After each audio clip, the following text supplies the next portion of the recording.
اس اعتبار سے حضرت آدم علیہ السلام کا نام آدم پڑا۔ اللہ تعالیٰ نے آپ کو آدم کے نام سے خطاب فرمایا کہ جب حضرت آدم علیہ السلام کا پتلا تیار ہو رہا تھا تو فرشتے تعجب سے دیکھتے تھے کہ یہ کیا چیز ہے۔ اللہ تعالیٰ نے فرمایا کہ کیا میں نے یہ کہا نہیں تھا کہ میں آسمانوں اور زمین کی پوشیدہ باتوں کو جانتا ہوں۔ ساری چیزوں کے نام اور ان کے خواص اللہ تعالیٰ نے بتلا دیے۔ نحمدہ ونصلی ونسلم علی رسولہ الکریم۔ اعوذ باللہ من الشیطان الرجیم، بسم اللہ الرحمن الرحیم۔ قال یا آدم انبئهم باسمائهم فلما انبأهم باسمائهم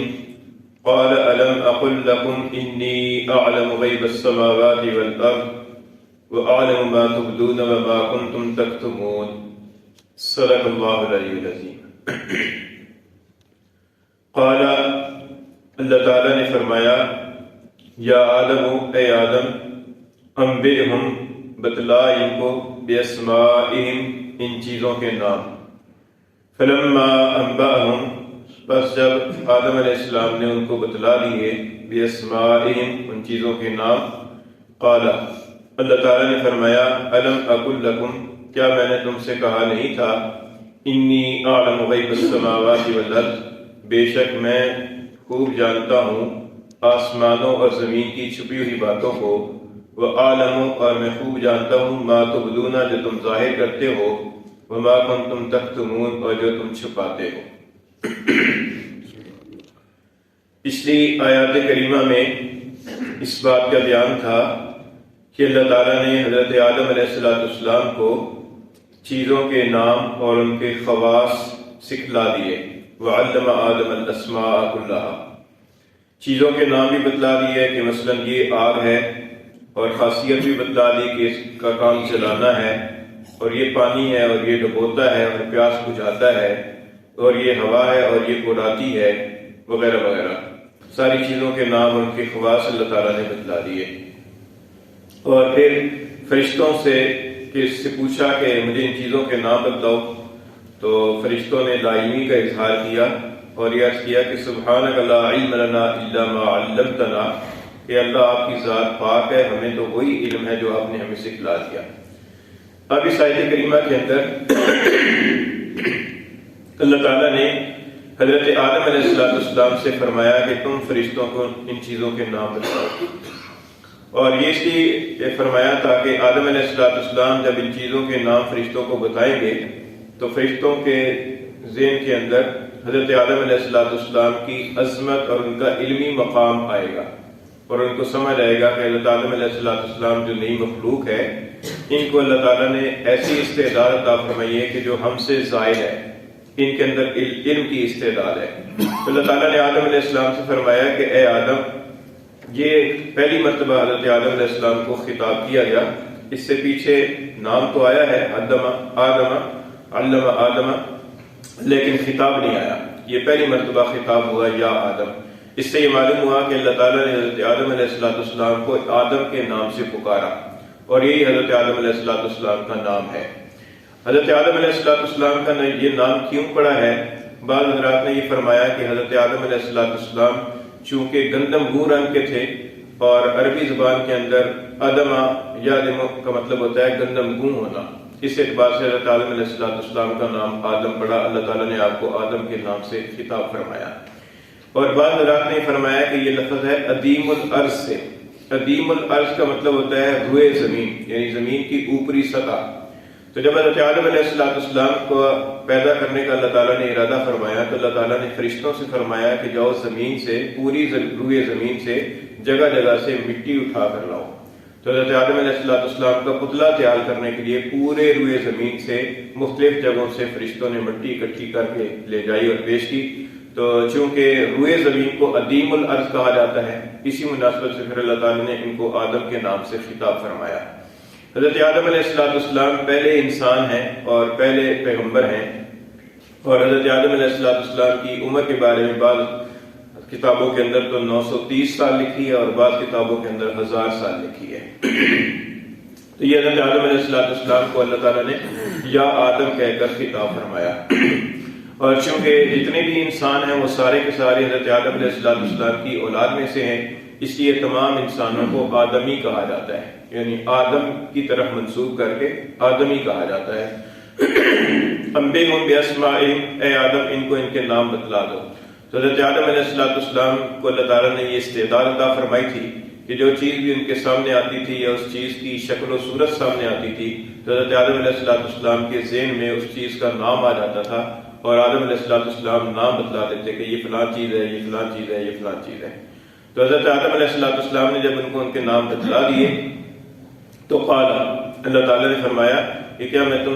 نے یہ کہا نہیں تھا کہ میں آسمانوں اور زمین کی پوشیدہ باتوں کو جانتا ہوں، یعنی مجھے معلوم ہے کہ آسمانوں کے اندر کیا چھپی ہوئی چیزیں ہیں اور زمین کے اندر کیا چھپی ہوئی چیزیں ہیں۔ یہ جو غیب فرمایا ہے تو غیب یہ مخلوق کے اعتبار سے فرمایا کہ مخلوق کی نظروں سے جو چیز پوشیدہ ہے اللہ تعالیٰ اس کو جانتا ہے، ورنہ اللہ تعالیٰ کے سامنے تو غیب اور حاضر یکساں ہیں۔ اللہ تعالیٰ جس طریقے سے زمین کی اوپر والی چیز کو جانتے ہیں اور دیکھتے ہیں، اسی طریقے سے زمین کے اندر والی چیز کو بھی جانتے ہیں اور دیکھتے ہیں، وہ بھی اللہ تعالیٰ کے سامنے عیاں ہے، اللہ تعالیٰ کے سامنے وہ بھی پوشیدہ نہیں ہے، لیکن چونکہ مخلوق کے اعتبار سے وہ پوشیدہ ہے اس لیے اللہ تعالیٰ نے فرمایا کہ میں جانتا ہوں آسمانوں اور زمین کے چھپی ہوئی چیزوں کو۔ تو چونکہ اللہ تعالیٰ کو معلوم تھا کہ زمین کے اندر اللہ تعالیٰ نے کیا کیا خزانے اور کیا کیا چیزیں چھپا رکھی ہیں،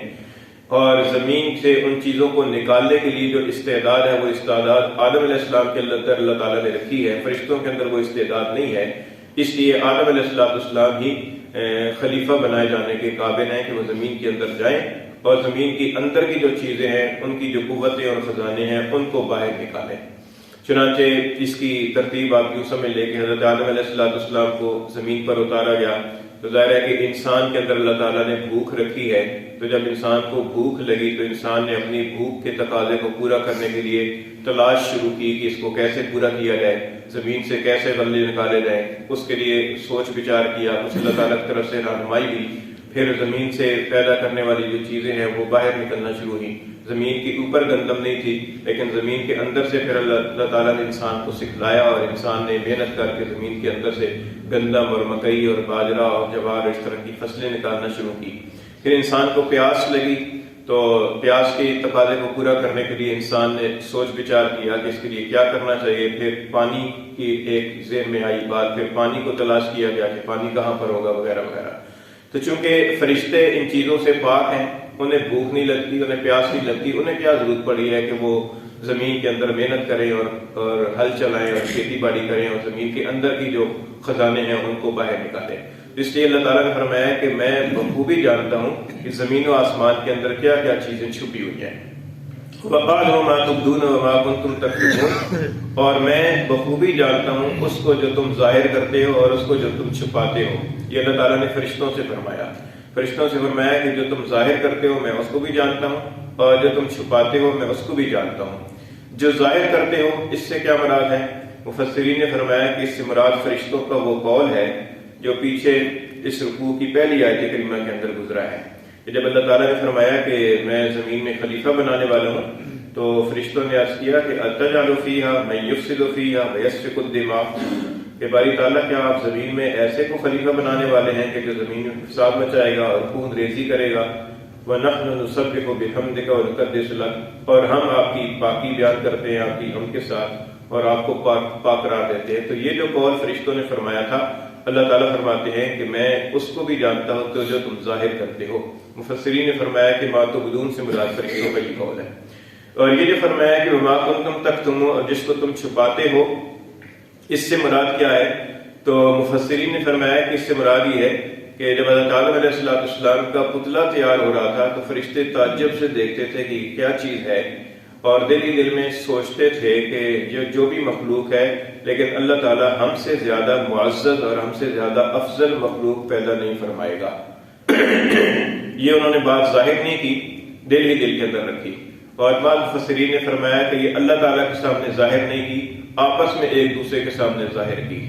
اللہ تعالیٰ کے سامنے اس بات کا اظہار نہیں کیا۔ تو اللہ تعالیٰ فرماتے ہیں کہ میں جانتا ہوں جو تم چھپاتے ہو،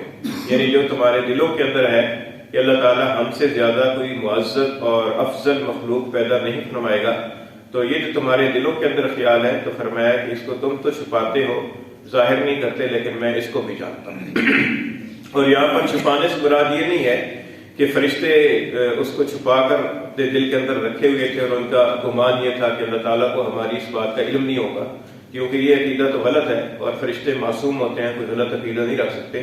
اس سے مراد صرف یہ ہے کہ انہوں نے اس بات کو ظاہر نہیں کیا، اللہ تعالیٰ کے سامنے اس بات کا اظہار نہیں کیا کہ باری تعالیٰ آپ ہم سے زیادہ معزز اور افضل مخلوق پیدا نہیں فرمائیں گے۔ ہاں، دل کے اندر ان کے یہ خیال تھا کہ یہ جو بھی مخلوق ہے، لیکن اللہ تعالیٰ ہم سے زیادہ افضل مخلوق پیدا نہیں کریں گے۔ تو یہ بات تھی جو انہوں نے ظاہر نہیں کی۔ اللہ تعالیٰ فرماتے ہیں کہ میں اس کو بھی جانتا ہوں جو تم ظاہر کرتے ہو، اور اس کو بھی جانتا ہوں جو تم چھپاتے ہو، یعنی جو تم ظاہر نہیں کرتے۔ تو اس سے ایک تو یہ بات معلوم ہوئی کہ حضرت آدم علیہ السلام کو اللہ تعالیٰ نے فرشتوں سے افضل کر کے پیدا کیا، یعنی فرشتوں کا گمان یہ تھا کہ ہم سے زیادہ اچھے افضل مخلوق اللہ تعالیٰ پیدا نہیں کرے گا، لیکن اللہ تعالیٰ نے آدم علیہ السلام اور آدم علیہ السلام کے واسطے سے جو اللہ تعالیٰ کے مقبول اور محبوب بندے دنیا کے اندر آئے ہیں تو وہ فرشتوں سے افضل ہیں۔ چنانچہ انبیاء علیہ السلام کے بارے میں یہ عقیدہ ہے کہ انبیاء علیہ السلام تمام فرشتوں سے افضل ہیں۔ تو اسی طریقے سے پھر باقی جو لوگ ہیں جو اللہ تعالیٰ کے نیک اور ولی اللہ گزرے ہیں تو وہ بھی باقی عام فرشتوں کے مقابلے میں افضل ہیں۔ کہتے ہیں کہ فرشتوں سے بہتر ہے انسان بننا، مگر اس میں پڑتی ہے محنت زیادہ، یعنی آدمی اگر محنت کرے، ریاضت کرے، مجاہدہ کرے، عبادت کرے، اللہ تعالیٰ کی ولایت کا مقام حاصل کرے تو یہ فرشتوں سے بہتر ہونا ہے، لیکن اس کے اندر محنت بہت پڑتی ہے۔ تو یہ فرمایا کہ ایک تو آدم علیہ السلام اور آدم علیہ السلام کی آنے والی جو اولاد ہے وہ جو نیک اور پارسا لوگ ہیں وہ فرشتوں سے افضل ہیں۔ دوسری بات یہ معلوم ہوئی کہ علم کا جو مرتبہ ہے یہ تسبیح کے مقابلے میں زیادہ ہے، یعنی ایک آدمی ذکر کرتا ہے اور ایک آدمی علم سیکھتا اور سکھاتا ہے، تو علم سیکھنے سکھانے والے کا مرتبہ جو ہے وہ ذکر کرنے والے سے افضل ہے۔ ایک حدیث میں آتا ہے کہ حضور اقدس صلی اللہ علیہ وسلم ایک مرتبہ مسجد میں تشریف لائے تو دیکھا کہ دو حلقے الگ الگ لگے ہوئے ہیں، ایک حلقے میں کچھ حضرات بیٹھے اللہ تعالیٰ کا ذکر کر رہے ہیں اور دوسرے حلقے میں کچھ لوگ جو ہے نا وہ علم کی بات سیکھ سکھا رہے ہیں۔ تو حضور اقدس صلی اللہ علیہ وسلم نے فرمایا کہ کلاکما علی الخیر، تم دونوں بہتر پر ہو، خیر پر ہو۔ اور پھر اس کے بعد حضور صلی اللہ علیہ وسلم آپ تشریف رہ گئے اور علم والے حلقے کے اندر آپ تشریف فرما ہوئے۔